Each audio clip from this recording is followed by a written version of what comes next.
Imagine this, through some bizarre twist of evolution, or an extremely aggressive genetic engineering project, humans no longer need food, no calories, no vitamins, not even water. We simply exist. What would this do to the world?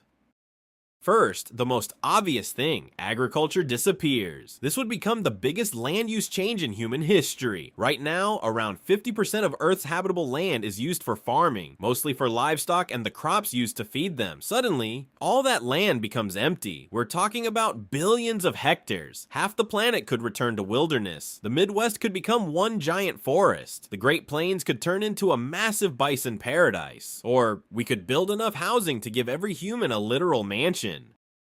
But what do we do with all the extra time? The average person spends about 90 minutes every day dealing with food, buying it, cooking it, eating it, cleaning afterward. That's over 500 hours every year. Without food, humanity suddenly develops a massive boredom crisis. And if people no longer need food to survive, the global economy collapses. No restaurants, no supermarkets, no delivery apps. Millions of jobs disappear overnight. Some people would probably develop hobbies, but realistically, most humans would just stare at screens until their eyes stop functioning.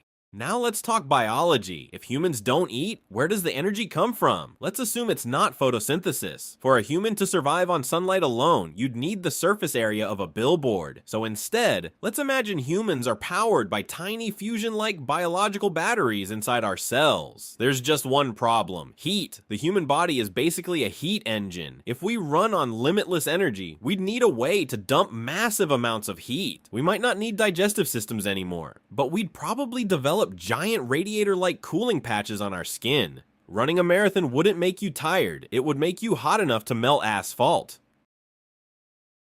Food is humanity's primary social language. Let's grab lunch. Want coffee? Dinner tonight? That's how humans bond. Without food, we'd probably invent fake eating, humans sitting at tables pretending to chew, just to avoid awkward silence. We'd become a species of theater actors, holding coffee cups filled with hot rocks, just so our hands can still feel warmth. Eventually, humans would become more efficient, healthier, cleaner, more productive, but also strangely empty. No cooking, no campfires, no family dinners, no favorite meals. The world survives, but humanity loses something deeply human. We might eventually look back at our primitive starving ancestors and wonder what it felt like to truly hunger for something. So next time you feel annoyed about cooking dinner tonight, remember this: your hunger might be the only thing stopping humanity from becoming a very efficient, very bored, heat-radiating battery species. Enjoy your meal.